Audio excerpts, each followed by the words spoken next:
દીકરો મોટો 3.5 વર્ષનો છે, ભાઈને કેન્સર છે, ગર્ભની અંદર 3જો મહિનો છે. આ સમયગાળાની અંદર ભાઈનું દેહાંત થાય છે. ઘરની અંદર એક જ દીકરો છે. મા બાપને એમ થયું કે હવે કોના ભરોસે જીવવું. એના ઘરે દીકરો છે પણ હજી તો એ 3.5 વર્ષનો દીકરો, એ કેદી મોટો થાય. અને દીકરાની વહુ એ દીકરાની વહુને આ 12મું 13માની વિધિ પૂરી થઈ દાદા, અને એને કહેવામાં આવ્યું કે હવે તું બીજું ઘર કરી લે. એટલે ત્યારે દીકરાની વહુએ એવું કીધું કે એક દીકરો તો આ પરિવારે ખોયો છે, આ મા બાપે એનો દીકરો તો ખોયો છે, પણ જો હું અહીંથી વહી જાઉં ને તો એ ઘરની અંદર કોઈ એવો આધાર જ નથી કે આ મા બાપે કોનો હાથ પકડીને જીવી હતી, કોનું મોઢું જોઈને રોજ સવારમાં ઉઠે.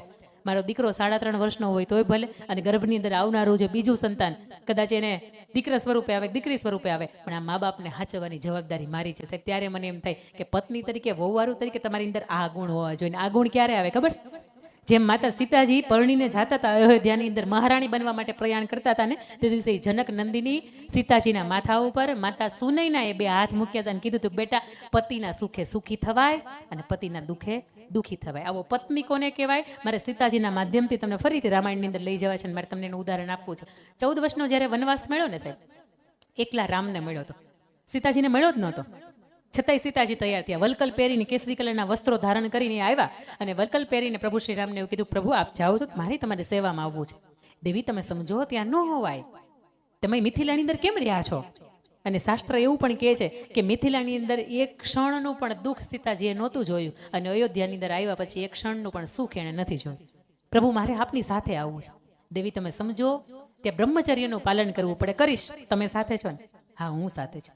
દેવી સમજો, તમે ત્યાં 56 ભોગ પીરસવા વાળું કોઈ ન હોય, ત્યાં પાંદડા કે ફળ ફૂલ ખાઈને તમારે સૂઈ જવું પડે, અને એ ન મળે તોય તમારે ભૂખ્યું સૂઈ જવું પડે. ત્યાં પાણી ભરી દેવા વાળું કોઈ ન હોય, ક્યાં તમારે કેશ ગૂંથી દેવા વાળું કોઈ ન હોય, તમારી સગવડતા કરવા વાળું કોઈ ન હોય, તમારી સાથ દેવા વાળું કોઈ ન હોય. ક્યારેક તો એવું બને કે અમે ફળ કે ફૂલ લેવા માટે ગયા હોય, કદાચ કોઈક રાક્ષસ આંગણે આવે તો તમારે એનોય સામનો કરવો પડે. દેવી તમને આ અનુભવ જ નથી.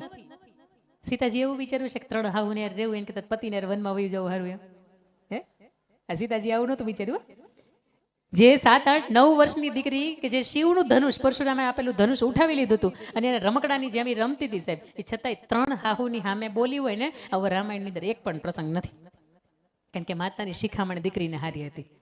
વહુવારું તરીકે સીતાજીએ એવું કીધું કે મારે તમારી સાથે આવવું છે, કારણ કે મારી માતાએ મને શીખવ્યું છે કે પતિ સુખમાં હોય ને તો સુખ ભોગવાય અને પતિ દુઃખમાં હોય ને તો દુઃખ ભોગવાય. મારે આ મહિલાનું સુખ ન ખપે. તમે જંગલમાં હોય ને તો મારે શાંતિથી રહી ન શકું, મારે તમારી હારે આવું.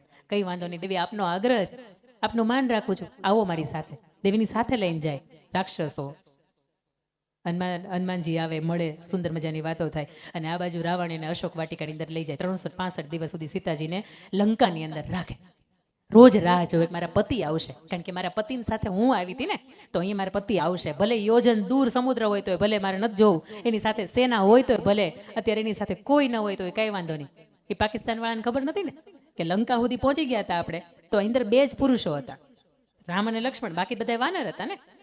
2 પુરુષની અંદર એવડી મોટી લંકાની માથે ભારી પડતા હોય તો આ તો આવડો મોટો આખો દેશ છે, એ તો પાકિસ્તાનની માથે કેટલો ભારી પડે. અમારે તો ભુજ બાજુ જવાનું થાય એટલે ખબર, ભુજની બોર્ડર લાગે ડાયરેક્ટ પાકિસ્તાન એને એટલે બ્લોમ બ્લાસ્ટની ધડાધડી કંઈ પણ હારો કંઈક કાર્યક્રમ હોય ને એટલે ધડાધડી બોલાવે. પણ પાકિસ્તાનને એક વખત ખબર નથી કે જેથી ઇન્ડિયાવાળા આ નયા હિન્દુસ્તાન હે, ઘર મેં ઘૂસેગા ભી મારેગા ભી. અને પાકિસ્તાનને એવું બતાવશે કે એક દી દક્ષમ હતું જ નહોતું.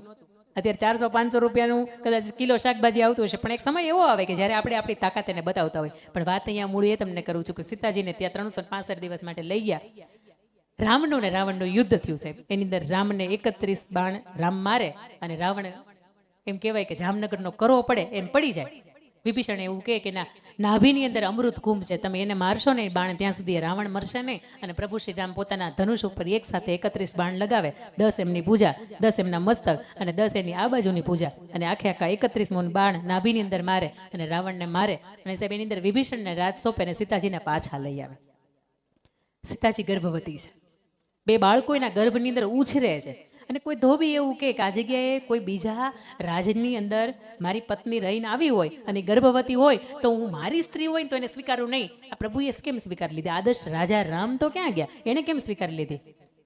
એક રાજા સ્વીકારે તો આખા ગામની અંદર, અયોધ્યાની અંદર ક્યારેય પણ આ ઘટના બને તો બધાએ સ્વીકારવી પડે. આદર્શ જેમ રામ હતા, આદર્શ ભાઈ હતા, આદર્શ પોતે પતિ હતા, એમ આદર્શ રાજા પણ હતા. તરત લક્ષ્મણે સંદેશો આપ્યો, લક્ષ્મણ તમારા ભાભી છે ને એને વનની અંદર મૂકી આવો. ભાઈ તમે સમજો, ભાભી બહુ પ્રતિવ્રતા છે. અહલ્યા, દ્રૌપદી, સીતા, તારા, મંદોદરી તથા આ 5 સ્ત્રી એવી છે કે પતિવ્રતાનું જીવન જીવીને ગઈ. તમને મને શીખવતી ગઈ કે પતિની સાથે કેવી રીતે રહેવાનું હોય. ભાભી ગર્ભવતી છે અને મા સમાન છે મારી, એને મારે એવી રીતે ન મૂકવા જવાય જંગલની અંદર. કોના ભરોસે હું છોડીને આવું? નહીં, લક્ષ્મણ તમને આદેશ કરવામાં આવે, તમે એને મૂક્યા હો. ગર્ભની અંદર 2 બાળકો ઉછરે છે. સીતાજી એક વખત આંગળું નથી પાડ્યું. કઈ વાંધો નહીં, મારા પતિનો આદેશ છે ને, જતી રહો. વનની અંદર જાય સાહેબ, રાતનો અંધકાર હોય. લક્ષ્મણ એવું કહે કે ભાભી મારે અહીંયા સુધી જ તમને મૂકવાનો આદેશ હતો, આનાથી આગળ નહીં આવી શકું, હવે આનાથી આગળ જવાની જવાબદારી તમારી છે. કઈ વાંધો નહીં, સૌને મારા યાદી આપજો, સૌને મારા વાલથી જય શ્રી કૃષ્ણ કહેજો. નીકળી ગયા ત્યાંથી. લક્ષ્મણ આ બાજુ લંકા અયોધ્યા તરફ પાછા પડે છે અને એટલા જંગલની અંદર એ સીતાજી એકલા છે. સાહેબ એને પંચમાસી આવશે આવું એને પણ અંદરથી હરખ હતો, પણ એને પંચમાસી નથી આવી.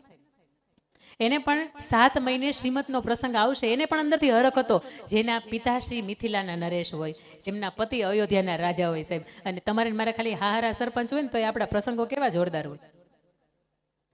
એક પ્રમુખ પદ હોય અથવા તો કમિટીને કંઈક મેમ્બર હોય ને તો આપણને એમ થાય કે નાના મારા સસરાનું વર્ચસ્વ બહુ મોટું, એટલે અમારા નાના નાના હવે તો પંચમાસી કેટલી મોટી મોટી થવા મળી. આપણને એમ લાગે શ્રીમત થઈ ગયું, હું પણ હજી શ્રીમતનો પ્રસંગ બાકી હોય. પણ તેમ છતાંય સીતાજીના એના જીવનની અંદર આટલા પ્રસંગો હતા. એ તમારું મારું કોઈક જબલું લઈને આવ્યું છે. આપણા છોકરાઓ નાના થયા ને ત્યારે સીતાજીને કોઈ જબલું લઈને નથી આવ્યું. 2 જુડવા બાળકો હતા છતાં એકલા હાથે મોટા કર્યા. તમારા પિતાશ્રી પ્રભુ શ્રી રામ બહુ શ્રેષ્ઠ પુરુષ છે, શ્રેષ્ઠ પિતાશ્રી છે. આવું કહીને એટલી બધી તાકાતની સાથે એને મોટા કરે.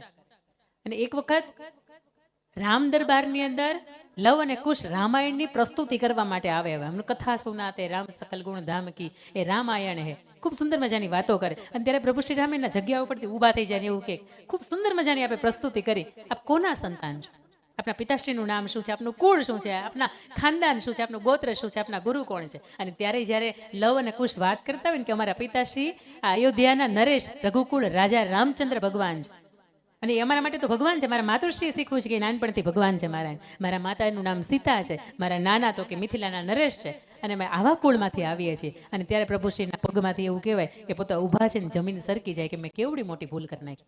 મારા પત્નીને જે સમયે મારી જરૂરિયાત હતી, અને જરૂરી નથી કે આપણા પતિ જ ભૂલ કરે, ભાઈ સીતાના પતિએ ભૂલ કરી હતી કે જે સમયે આપણને એની જરૂરિયાત હોય ત્યારે બની શકે કે સાથે ન હોય. અને ત્યારે એવું કહેવાય કે એક સ્ત્રી એક સમય આવે કે જ્યારે એને બધાથી મોહ ઉડી જાય. એના સંતાનો હોય, એની મિલકત હોય, એના પતિ હોય, એના મા બાપ હોય, એની ગમે એવી સંપત્તિ હોય, છતાંય બધાથી મોહ ઉડી જાય. અને આખરે 2 હાથ જોડીને બધાની માફી માગે, અગ્નિ પરીક્ષાઓ આપે. અને પછી પ્રભુ શ્રી રામને 2 હાથ જોડીને એવું કે પ્રભુ આપના સિવાય મેં જો કોઈને પતિ તરીકે અથવા તો ઊંચી નજર રાખીને પણ જોયા હોય ને તો આ ધરતી જગ્યા ન કરે, બાકી આ ધરતી જગ્યા કરે. દેન સાહેબ 20 સેકન્ડની અંદર ધરતી છે એ જગ્યા કરે. કારણ કે સીતાજીના પતિવ્રતા ઉપર ધરતીને અંદર ભારોભાર ભરોસો હતો કે એ પતિવ્રતાપણું એટલે વિશ્વ એને વંદન કરે, આવું પતિવ્રતાપણું. અને આજે જ્યારે અયોધ્યા આખે આખી એને અગ્નિ પરીક્ષા અપાવે, તું ચોખ્ખી બહુ સારી હોય તો અગ્નિ પરીક્ષા આપ. અગ્નિ પરીક્ષામાંથી સીતાજી નીકળી જાય. અને ત્યારે 2 હાથ જોડીને પ્રભુ શ્રી રામને એવું કે ત્વમેવ ભર્તા ન ચ વિપ્રયોગ. જન્મો જન્મ મળો ને ભલે આટલા દુઃખ પડ્યા, જન્મો જન્મ મળો ને તો તમે પતિ સ્વરૂપે મળો, અને તમે પતિ સ્વરૂપે ન મળવાના હોય તો મારે આ જીવનની અંદર ફરીથી સ્ત્રી ધર્મ લેવો નથી. સ્ત્રી થઈને મારે ફરીથી આ જગતની અંદર આવવું નથી. એ સીતા હતી ને એટલે કહી શકે. આજે તમે જોયું વર્ઝન અપડેટ થઈ ગયું, સિયા થઈ ગયું.